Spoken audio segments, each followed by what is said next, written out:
जय हिंद। आज हम लोग भारत में ब्रिटिश शासन के संवैधानिक विकास के क्रम में 1861 का भारतीय परिषद अधिनियम से संबंधित प्रमुख विशेषताओं के बारे में जानकारी प्राप्त करेंगे।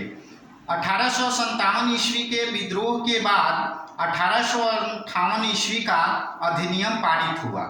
इस अधिनियम के पुनः 3 वर्षों बाद 1861 ईस्वी में 1861 का भारतीय परिषद अधिनियम को ब्रिटिश सरकार ने मंजूरी दी। यह अधिनियम किस प्रकार से भारतीयों के प्रति अपना दृष्टिकोण दिया और किस प्रकार से भारतीयों ने इस अधिनियम के प्रति अपना दृष्टिकोण विकसित किया, इन सारी बातों की जानकारी हम लोग प्राप्त करेंगे, जानेंगे कि यह अधिनियम किस प्रकार से प्रशासनिक क्षेत्रों में परिवर्तन के साथ ब्रिटिश सरकार के लिए लागू की गई और भारतीयों ने किस प्रकार से इस पर अपना दृष्टिकोण विकसित किया। तो आइए हम लोग जानते हैं इसके बारे में, इसकी विशेषताओं के बारे में। 1861 ईस्वी के अधिनियम के द्वारा क्या किया गया कि गवर्नर जनरल की जो कार्यकारिणी परिषद थी उसमें सदस्यों की संख्या बढ़ाकर 4 से 5 कर दी गई। गवर्नर जनरल के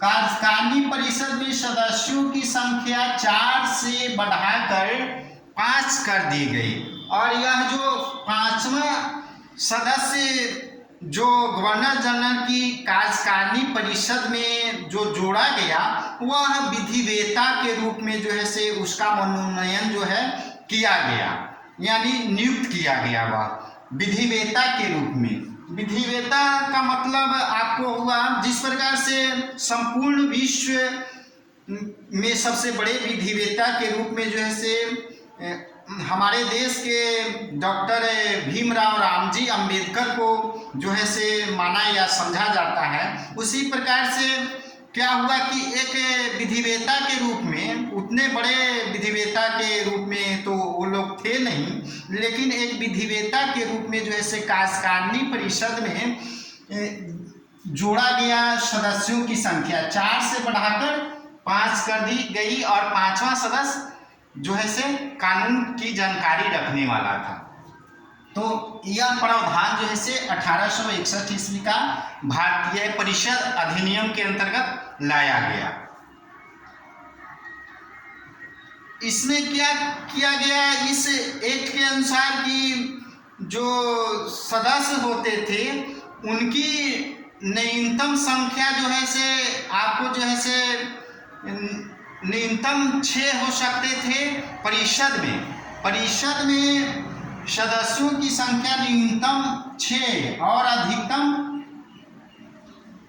12 की गई। कार्यकारिणी परिषद में सदस्यों की न्यूनतम संख्या 6 और अधिकतम 12 किया गया और इसमें क्या हुआ कि आधे सदस्य गैर सरकारी ब्रिटिश या भारतीय हो सकते थे, लेकिन भारतीयों के लिए कोई विशेष प्रावधान नहीं इसमें बनाया गया था।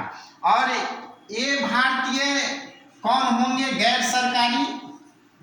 गैर सरकारी सदस्यों को इसमें शामिल किया गया और गैर सरकारी वो होते थे, वो भारतीय होते थे जो ना तो आपका राजनीतिक तौर पर वो भारतीयों का प्रतिनिधित्व कर सकते थे और ना ही वो देश के अंदर उठती हुई राष्ट्रीयतावादी लहरों के प्रति ज़्यादा तत्पर रहते थे। यानी वो ऐसे व्यक्ति होते थे जो पूर्ण रूप से आंदोलन को आगे ले जाने के प्रति ज़्यादा बढ़ावा देने में अपना प्रतिनिधित्व न देने के बराबर थे और वो जब भी निर्णय लेते थे तो वह सोच समझ के लेते थे ताकि उन्हें ब्रिटिश सरकार उनके उठाए गए विचार को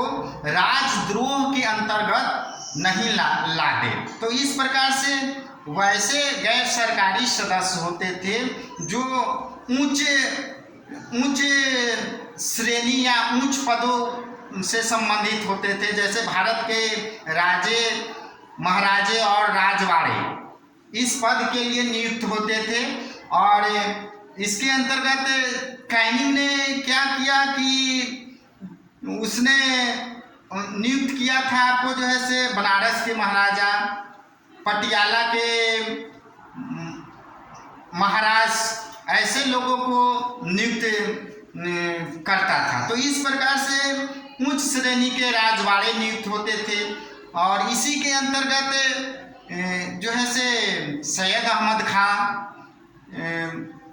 फिर जो है आपको नियुक्त किए गए थे क्रिस्टो दास पाल, रास बिहारी घोष।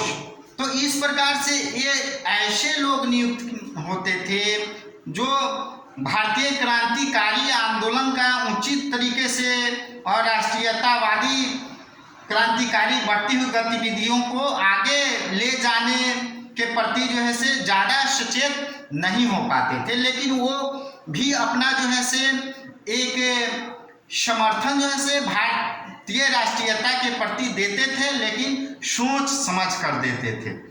और इसमें क्या किया गया कि वैसे आपको जो है से विभाग की स्थापना की गई, परिषद की स्थापना की गई, जिसमें भारतीयों को जो है से प्रतिनिधित्व पहली बार दिया गया। और कैनिंग ने क्या किया कि पोर्टफोलियो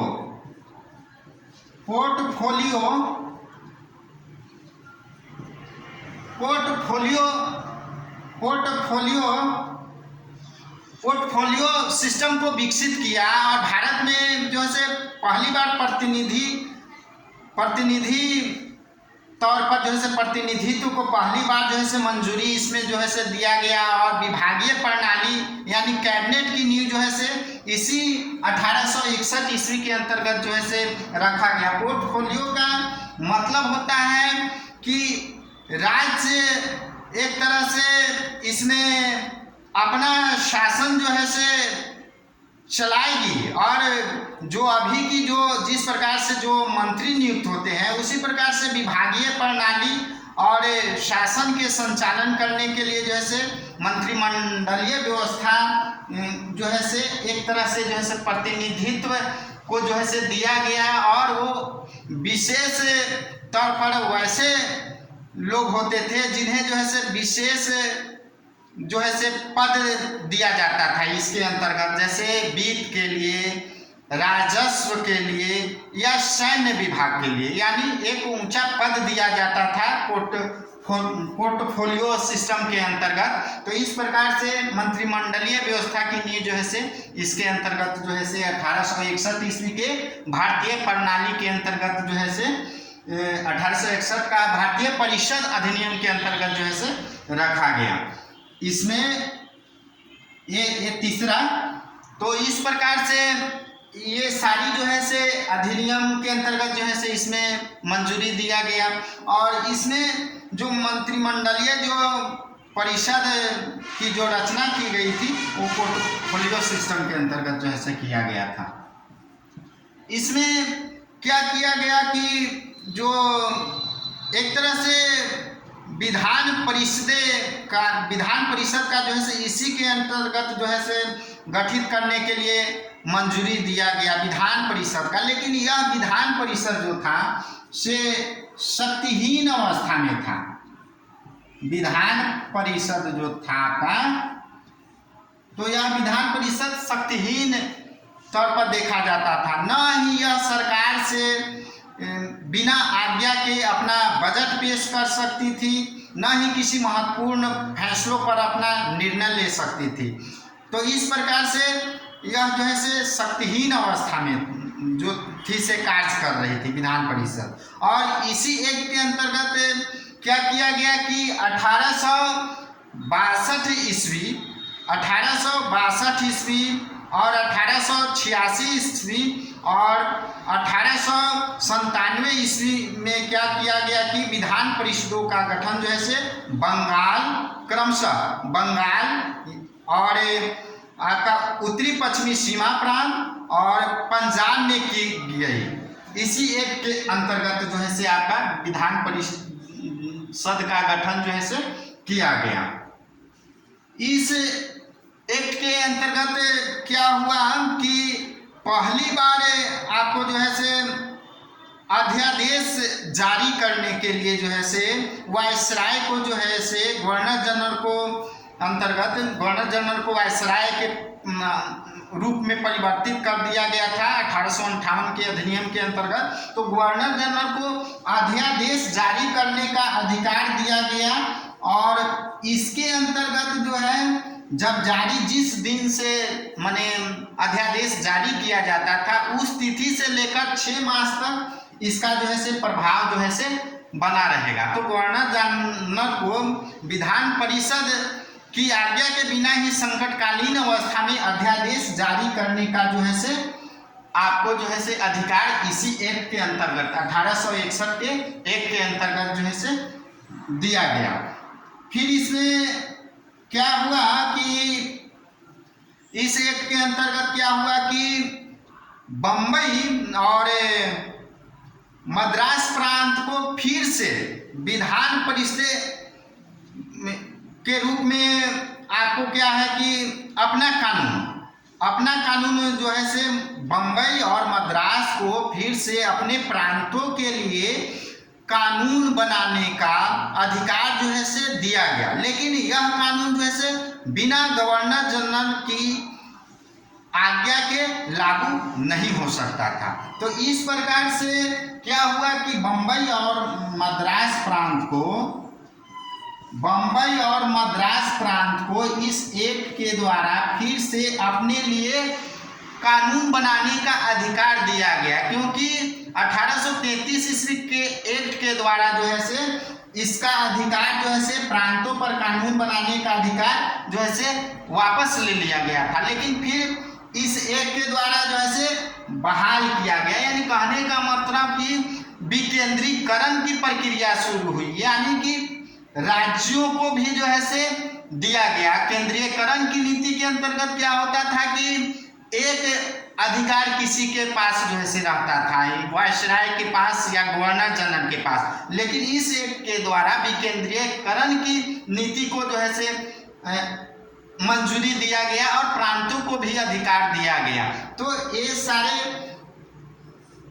सारी बातें जो है से इस एक्ट के अंतर्गत आती है। और इसमें क्या हुआ कि भारतीयों के प्रति क्या नजरिया रहा कि निरंकुश सत्तावाद, यानी भारतीय जनता की इच्छा के विरुद्ध शासन का संचालन करना।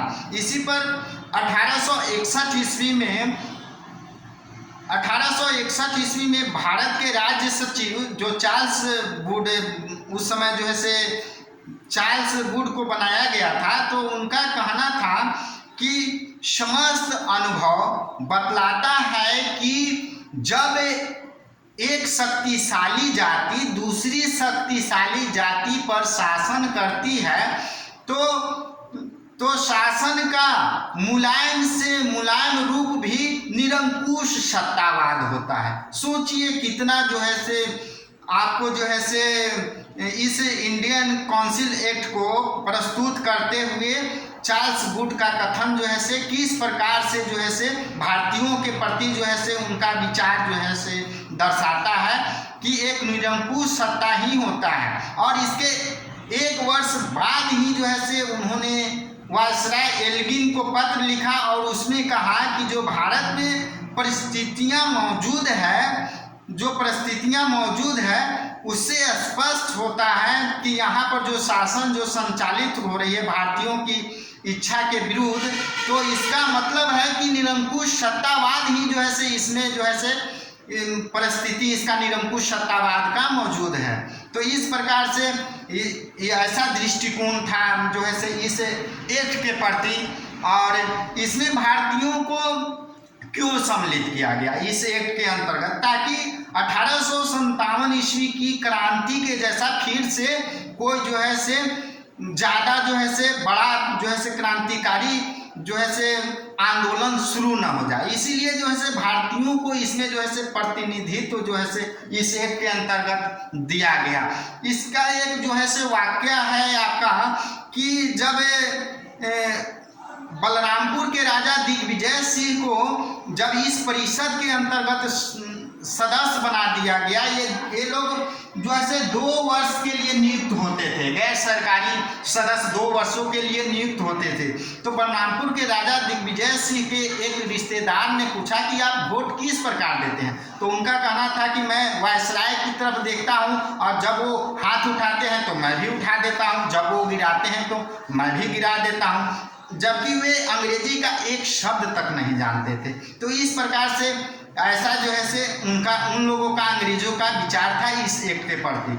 और वहीं भारतीय दृष्टिकोण का बात की जाए तो भारतीयों ने हमेशा ही इसे नकारा इस एक्ट को, और मदन मोहन मालवीय का कहना था कि इसमें जो है से भारतीयों को इस परिषद में बल्कि नहीं रखा जाए, क्योंकि इसका जो है से प्रतिनिधित्व जो है से भारतीय राष्ट्रीय आंदोलन से जो है से पूर्ण रूप से वो लोग करते भी नहीं हैं, जुड़े हुए भी जो है से नहीं रहते हैं, और वैसे व्यक्तियों को इसमें जो है से लाया जाता है। तो ये सारी बातें जो हैं से इस 1861 ईस्वी का भारतीय जो है से परिषद अधिनियम के अंतर्गत जो है से अंग्रेजों ने मंजूरी दिया था।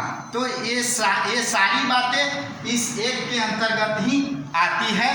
तो इस प्रकार से यह एक्ट जो है से भारतीयों के लिए किसी भी तरीके से ठीक नहीं था, और इसमें मुट्ठी भर भारतीय जो है से आते थे, क्योंकि 1862 से 1892 ईस्वी तक 30 वर्षों के अंतराल तक जो है से मात्र इस एक्ट के अंतर्गत मात्र 45 भारतीयों को जो है से इसमें सम्मिलित किया गया था, और वो भारतीय विचारों के प्रति ज़्यादा सतर्क भी नहीं होते थे। तो यही था 1861 ईस्वी का भारतीय परिषद अधिनियम।